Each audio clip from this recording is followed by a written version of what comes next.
guys, my name's Ben Guilford. I'm the owner of the Fireboard Company, and today we're going to be filming here how to use your oven as a smoker. So today we're going to be showing you one of the more, not obscure ways of cooking, but it's not one that might spring to mind. When you look at a wood-fired oven, you might think pizza, baking, maybe some grilling, but smoking might not be something that comes immediately to mind for you as something that you can do in a wood-fired oven. So today I'm hoping to change that. If you look at what smoking is a method of cooking that requires a source of heat and smoke. There's obviously some more nuance to it than that, but when you boil it all the way down to the basics of smoking, if you're doing hot smoking, which is what we're going to be doing today, you require a heat source and you require a smoke source. So the most popular method of smoking is using a reverse flow smoker. How a reverse flow smoker works is you have a smoker box. It's also called an offset smoker. So you have a smoker box that you build a fire in, and then the hot gases and smoke from that fire travel up into the cooking chamber where they pass over the meat and then they exit via the chimney. Okay, and so with a reverse flow smoker, you're actually feeding the fire constantly. You have to put on just the right piece of wood at the right time. It's a bit of an art form to hold the right temperature. So your heat source is a live fire that you're feeding constantly to maintain the desired temperature. With the wood-fired oven, we don't have to do that, and that is a cool thing. We can actually use residual heat from a firing that we did, well, in this example, 2 days ago. I can use the residual heat from the firing I did 48 hours ago to smoke my food. That can be the heat source, is the residual heat that's stored in the walls and the floor of the oven. Now, with cooking with residual heat in a wood-fired oven, we don't have a heat source. We're not adding any heat to the oven. If we've finished our firing a couple of days ago, any coals that were left have basically burned down to dust. There's pretty well nothing left. And so we're now working with what is called a falling oven. And so that means the temperature is just slowly falling because no additional energy, no additional heat is being put into the oven. Now we're going to be smoking, we're going to be doing pulled pork today, which we're hoping is going to take around 8 hours to complete. And so if we were to put the pulled pork in with no additional heat source in the oven, we know that the heat is going to drop. So we may start at the ideal temperature of say 130 degrees Celsius, but by 8 hours later, well, it could have dropped below the ideal smoking temperature. It could have dropped below 110 over that 8 hours.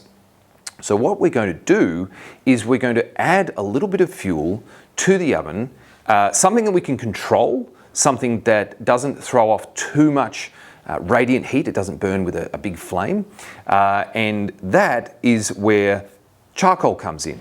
Now, you can get charcoal in obviously a few different forms. You have heat beads, are very popular. They are very dense, they burn for a very long time. So they're a really good option for giving you a controlled source of heat. Or you have lump charcoal. And lump charcoal is a beautiful thing. If you can get good quality lump charcoal, it is amazing and well worth spending the money on. Now there's also some cool accessories out there for helping you with this. You could just make a little pile of charcoal on the floor in the oven. I've done this before where I've realized, oh, the temperature is dropping a little bit too much and I want to bump it up.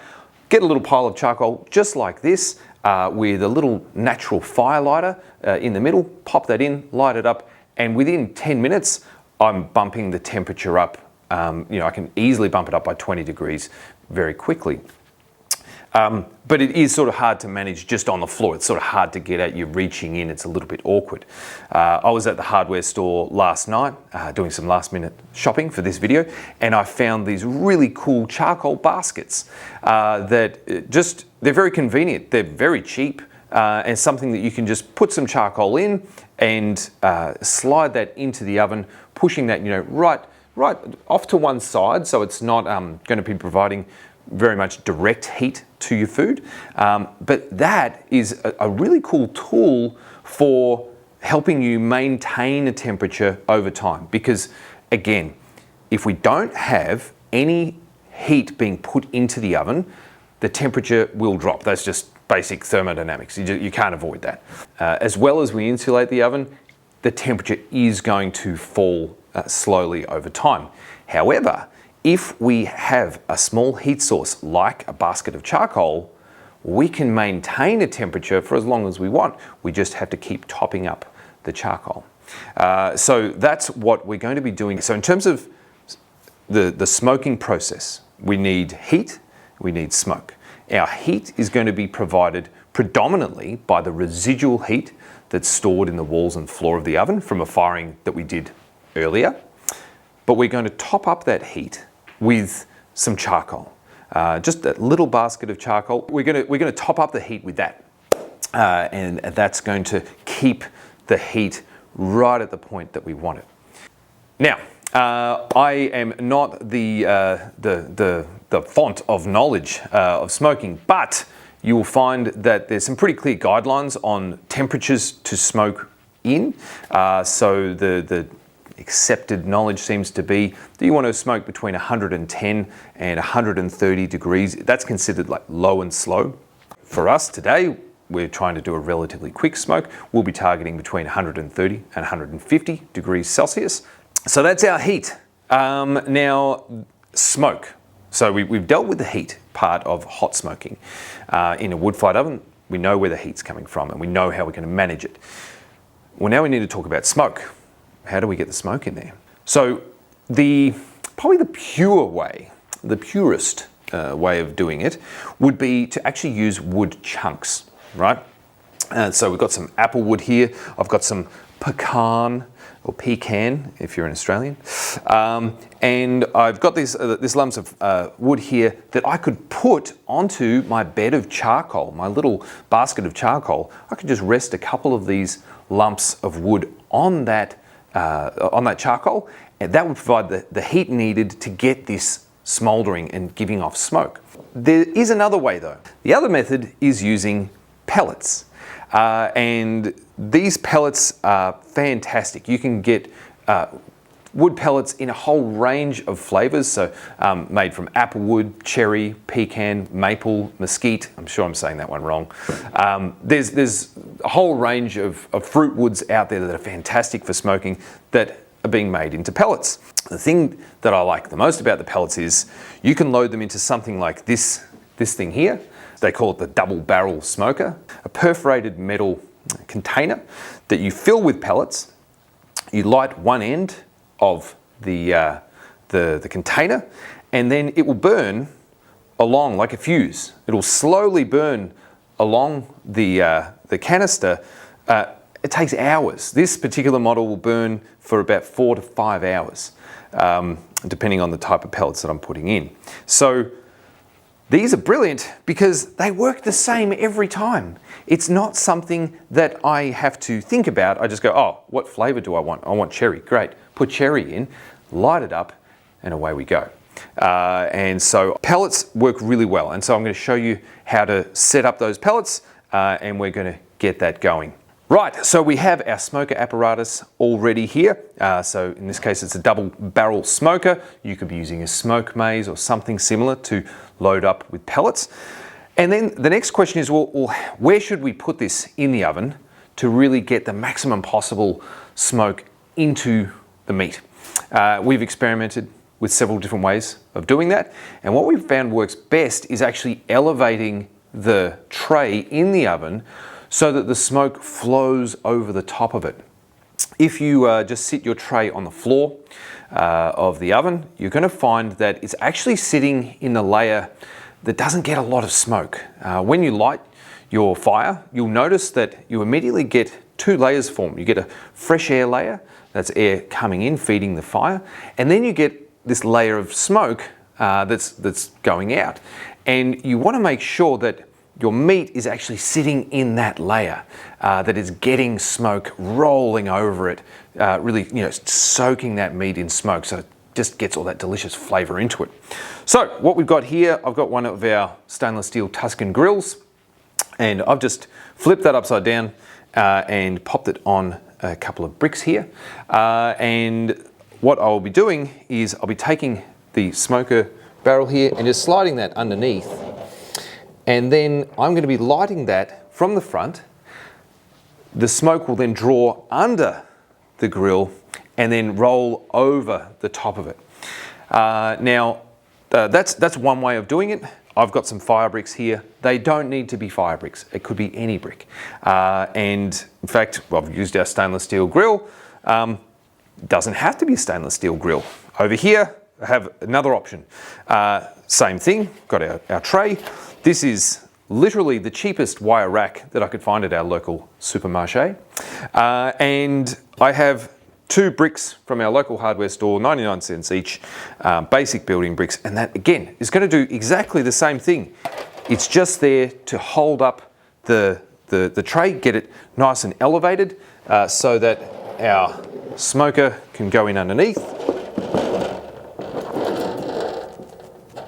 And that's going to give us exactly the same result. And the reason I want to show you that is you don't have to go out and, order one of our grills. You're very welcome to. But don't feel like you have to.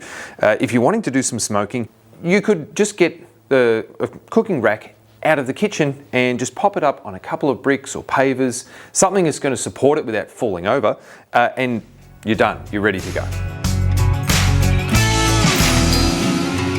Right, we've talked about the oven, how we're going to manage it, how we're going to develop our smoke. Now it's time to actually get on with it and get some meat in the oven. We're going to be doing pulled pork today, and the reason I'm doing pulled pork is it's one of the easiest things to smoke. I've got about 3 kilos here.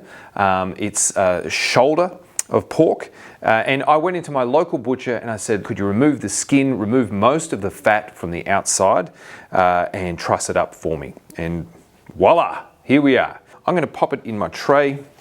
So the next thing we need to do is put on a rub onto the meat. I'm going to be using a pre-made rub. What you want to do with your rub is you want to sprinkle it on. Just get a nice light to moderate coating over the whole piece of meat.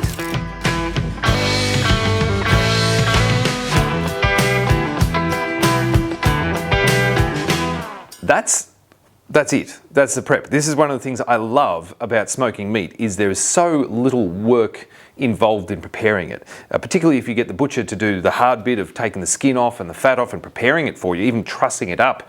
See your local butcher. Right, now it's time to put it in the oven and get our smoke going.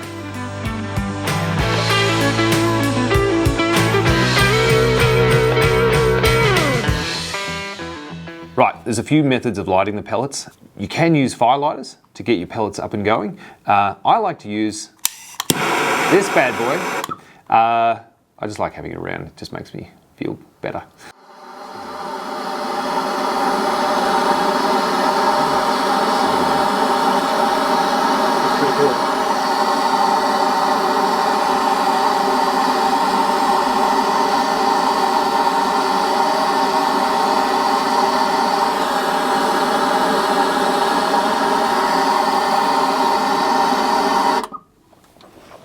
And then once they're going, I like to just let them just burn a tiny bit for about 10 seconds or so. You can already see that smoke starting to develop, and that means that they're properly lit. And then once they're up and going, then I blow them out. Have a look at the amount of smoke that these things give off. You can just see how the meat is sitting in that layer of smoke. The air being drawn in is drawing the smoke back under the grill, and then it's rolling over the top of the meat and up and out the chimney. Right, now this may seem very obvious, but we need to smoke with the door almost closed. If we leave the door open, we're going to be losing too much heat. There's going to be lots of cold air rushing in and cooling the oven down. So we want to actually have the door almost closed. But We can't shut it completely. If we do that, then we've got no oxygen to feed the pellets and to keep our charcoal burning. So we're going to put the door all the way into the opening and then just pivot it back about 10 mil, half an inch off one side. And what you'll find is that's just enough air to feed the fire, to feed that little bit of charcoal and to keep those pellets going, and it'll allow the smoke to come out and up and past it. Now, the last thing that I would want you to think is, oh, but Ben, I've got the P85, I've got your precast oven. You're doing all your smoking in your brick oven. Why didn't you tell me that I couldn't do it in the P85? Well, good news. You can do it in the P85. And in fact, we're going to do it at the same time. I've got a second, almost identical shoulder of pork here, ready to go in. So we're going to put this in the P85. Now, the difference between the P85 and the D105, the precast and our most popular brick oven, really is the heat up and cool down time. And so the D105 took, when I fired it 2 days ago, it took about 2.5 hours to get all the way up to 400 degrees. But then that day I shut the oven down and then I just let it slowly cool. So it took a full nearly 48 hours for it to cool all the way down to about 140. The P85, on the other hand, one of its benefits is it has that quick heat up time. An hour and 15 minutes gets you all the way up to 400 degrees.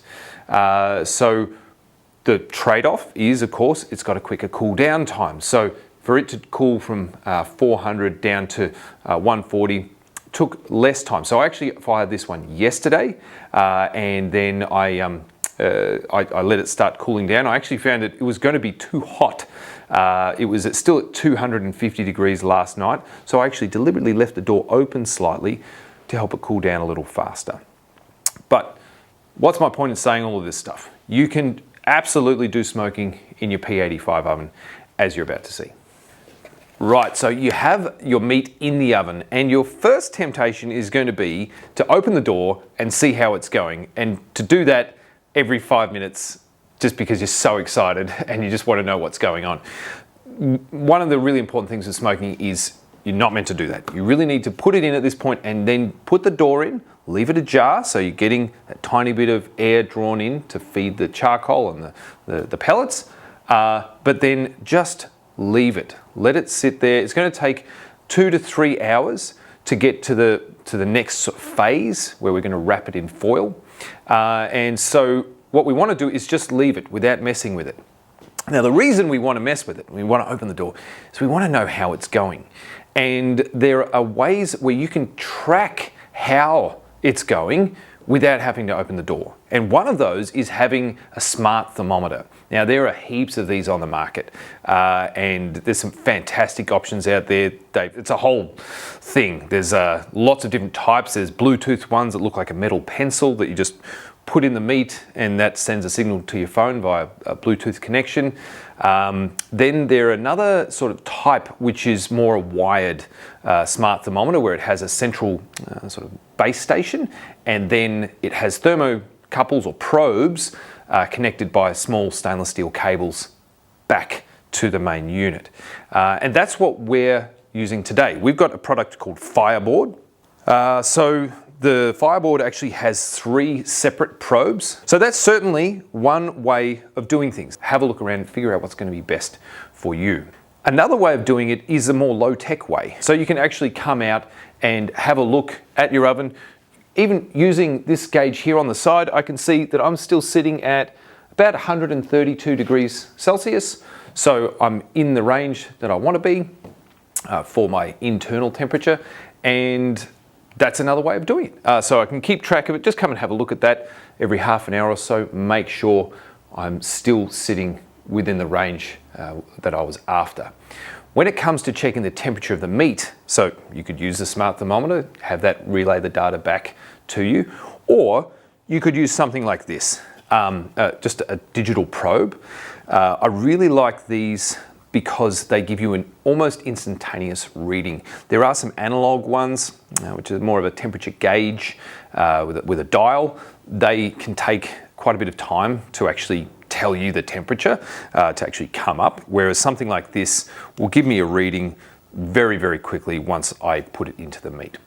So when I get to that 60, 65 degree mark, so when the Fireboard lets me know that we're up to temperature, I'm actually going to show you this method as well, where I actually probe the meat and double check, hey, is it at the temperature that I'm after? So we put our pork in about 3 hours and 45 minutes ago, and it usually takes 3 to 4 hours for the meat to come up from cold all the way up to between 70 and 75 degrees Celsius. That's the window that we're looking for the first phase of cooking, which is the smoking phase.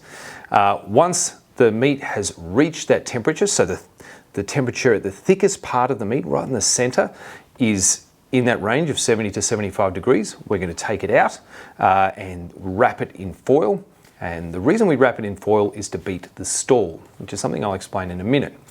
I actually haven't looked in here since we put it in. I've put in a little bit of charcoal a couple of times just to hold that temperature in that range that I was after. I've only had to put in maybe a couple of handfuls of charcoal to do that, which is pretty cool, given it's been 3 hours and 45 minutes. So let's have a look inside. So we're still getting plenty. Oh, the smoke, so good. Oh, that is delicious. Oh my word, it looks amazing.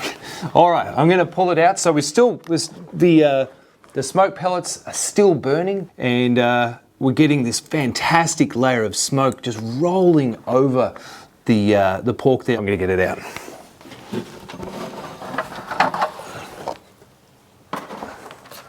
Oh my goodness. Will you look at that? Oh, that smells so good. And have a look at that bark. So you see here, we've got this lovely layer on here, and look at that, it's just set beautifully to the surface. And this is one of the things that you're looking for if you get into competition cooking, I'm told. They're looking for a bark that doesn't just easily scrape off the surface.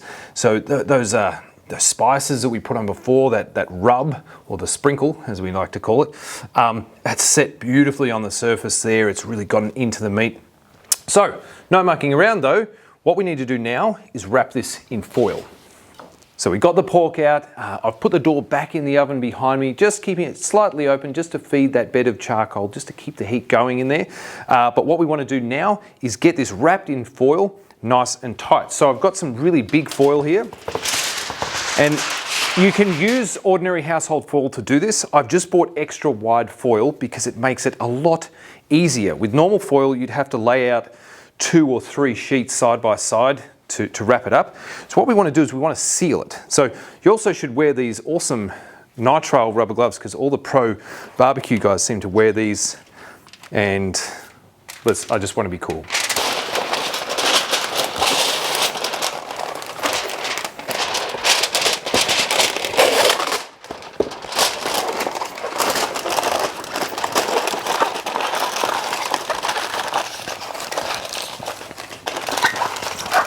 Oh, juices. Right.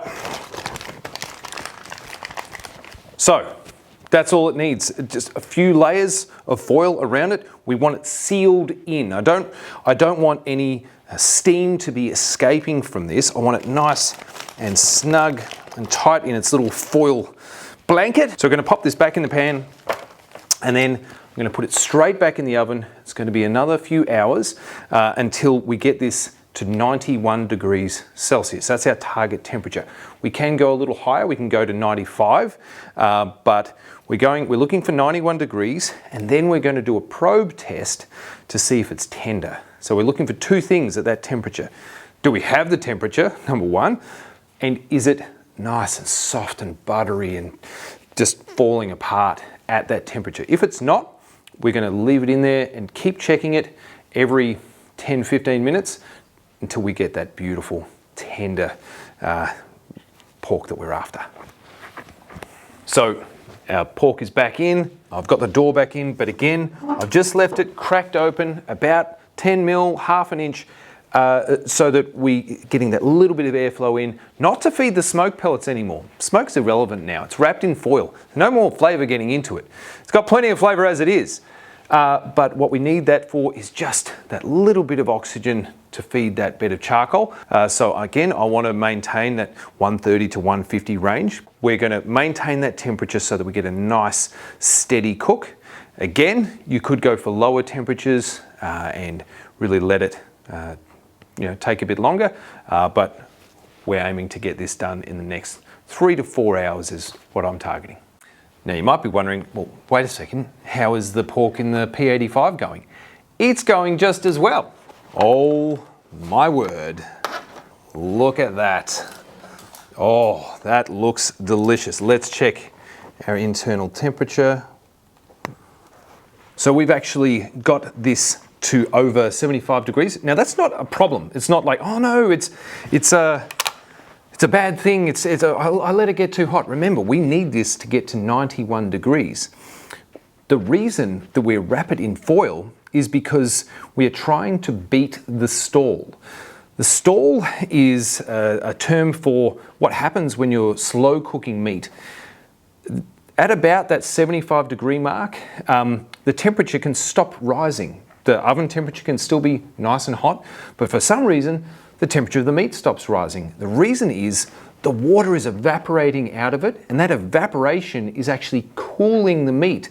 And so you can be watching your smart thermometer and watching your meat temperature going up, up, up, up, up, and gets to that 75 degree mark or so, and then it just flatlines for hours. It is anxiety inducing. And so what we have here is we're actually seem to be almost beating the stall without wrapping it in foil. Now, I have experimented with that. I have tried just leaving it like this, and I found that it actually does dry it out quite a bit. And I didn't beat the stall. I ended up having to wrap it in foil anyway. So we're gonna wrap this in foil and get it back in here. But this is going really well. We are making really good time. We've been able to hold both ovens comfortably in that bracket of 130 to 150, and it's been really easy. I honestly, I thought I might be putting in a little bit more charcoal a bit more often, but I've probably only had to put in fuel maybe once an hour, if that. And the other thing I've noticed is as the cooks progressed, as the pork has heated up more, I've actually had to top it up less, because now the pork is not cooling down. The meat's not cooling down the surrounding air as quickly. So I'm actually not having to put as much charcoal on. I think in the D105 behind me, I've probably put on about 3 handfuls, maybe 3.5 handfuls. If that's I have big hands, but that's a measure. The P85 would be less than that. I've probably only put in 2 handfuls into that. Which is really cool when you think about we're keeping these quite large things. We're able to hold a really stable temperature just by putting in some heat beads or some charcoal. You're able to just hold the temperature for as long as you like. Really cool. I hope you're as excited about this as I am. So our pork in here has actually exceeded 91 degrees. It's sitting at about 92.7. And so that should be just about right. But what we want to check is not only that it has reached the right temperature, but it's also the right consistency. It's soft. We're looking for it to be just buttery and soft. And so what we're going to do is we're going to use a wooden chopstick to probe the meat, and we're basically looking for almost no resistance. Now I'm using a wooden skewer, not chopstick, skewer. I'm using a wooden skewer because it does have a little bit more resistance than a metal one would. So that's going to just tell me a little bit more. Now, if it turns out that it's not soft enough, we'll put it back in for another 10 minutes or so, and we'll pull it out and we'll try it again. But when I probe it a second time, if I have to, I'll use the same hole in the foil, but I'll do it on a different angle, right? Well, the reason for that is if I keep probing exactly the same spot, it will feel softer the second time because I've already made a hole there, right? So we deliberately just probe in a slightly different direction the second time if that's needed. But I'm hoping we're going to pull it out and it'll be soft as butter. So we have got our pork shoulder out of the P85. So the P85 was running just a tiny bit hotter than the D105 throughout the day. And this piece of meat is about 500 grams less weight. So it was always going to cook a little bit faster. We've taken it all the way to 97.5 degrees. And now when I put this skewer in, it's just really like gliding in. There's still a little bit of resistance, but it is pretty darn soft in there. And it's going to get softer because the next step is we need to let it rest. What we're going to do is take a bath towel. Can I highly recommend not using your wife's favorite bath towel, because it will never be the same again. I don't care how many times you wash it, it will always have a faint, delightful smell of pulled pork. So we're going to take our pork in its jacket and pop this in here. And then I want to remember which side is up, right? So remembering it's got some holes in it. It's also where it's most likely to leak. Right now in here, there's heaps of delicious juices that we actually want to keep. We don't want to lose the juices in here.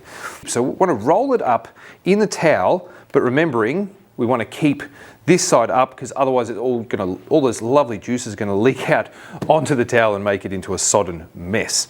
All right, so down, up. So you can see already trying to leak through there. Up, and up. All right, so got it wrapped in a towel, and the idea of that is to keep the heat in so that it doesn't cool down too quickly. We wrap this in a towel, and then usually what you would do is you would put it into an esky if you have one. If you don't have an esky, you can pop it in your electric or gas oven inside, just don't turn it on. It's a nice insulated environment, so it just adds that little bit of extra insulation to keep this nice and warm. Now, if you don't have either of those available to you, you can just wrap it up in a second towel, and that will do a very similar job. We want to let this rest for a period of time. Now, there's lots of conversation out there on the interwebs about how long that should be. According to my guru, Matt, it is somewhere between half an hour and 5 hours. Okay, anywhere from 30 minutes all the way up to 5 hours is okay. The sweet spot in Matt's mind is 1 hour. It's just about right.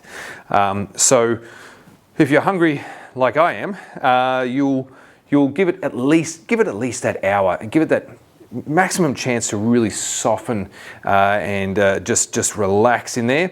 So we'll pop that aside now, and we'll get the other one out very shortly. So yeah. This has been brilliant. The smells that I'm smelling right now are amazing.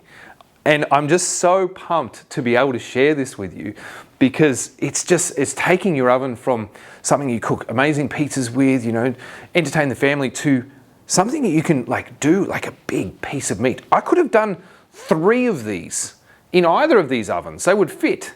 Right? I don't have to just do one, but you can do this, and then you can feed a whole bunch of people with 3 kilos of pulled pork. It goes a long way. So anyway, sorry, I'm excited, but we'll be back soon, and we'll have both of them wrapped. They'll both be rested, and we'll be ready to shred them up. All right, we've been very patient. We have waited the full hour, so now it's a moment of truth. We're going to unwrap our little perfectly wrapped pork, and again, we want to remember which side the holes are in so that we don't lose too much of those juices and make a bit of a mess.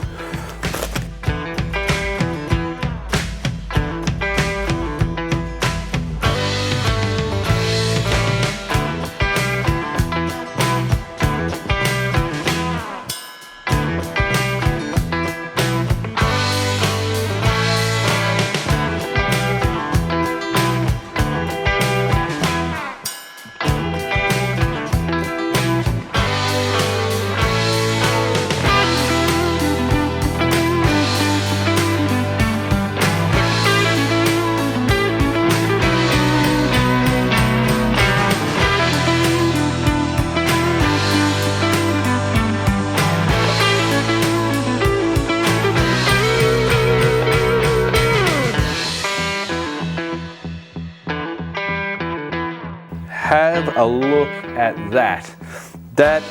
It looks like a mess, but it smells heavenly. I am so happy with this result. This looks amazing. Now, we're going to eat some of this right away. If you weren't, you would want to cover this right away with foil and put it aside. You can actually refrigerate this if you want to, reheat it later on. It still tastes amazing. I am so very happy with how that went. These turned out better than I had hoped. And both ovens were so easy to hold at the right temperature, to keep them in that range. It was actually really easy to do using those little baskets of charcoal. It was fantastic. Smell-o-vision's not a thing. You can't smell this. It smells incredible. It tastes amazing. I may have some on my face. I do apologize for that. What I'm told people do at this point is actually put in some barbecue sauce or mix in vinegar and things like that. I'm going to leave all that up to the experts out on the interwebs. That is not my field. But what I am going to do is make up some nice brioche buns, a bit of coleslaw, a bit of barbecue sauce, and I am going to chow down on those bad boys. But I really appreciate you watching this video. I really hope you've enjoyed it. And what I'm hoping that you've gotten out of this is not, somehow that I've passed on some wisdom about smoking. That's not the goal. The goal of this video is to encourage you to think about, wait, how else can I use my wood-fired oven? Can I smoke in it? Absolutely you can. And you can do fantastic smoking at that. That is pretty much all from me. But once again, thank you so much for watching, and really just appreciate all of you guys out there who subscribed and whatnot. But enough, I need to eat.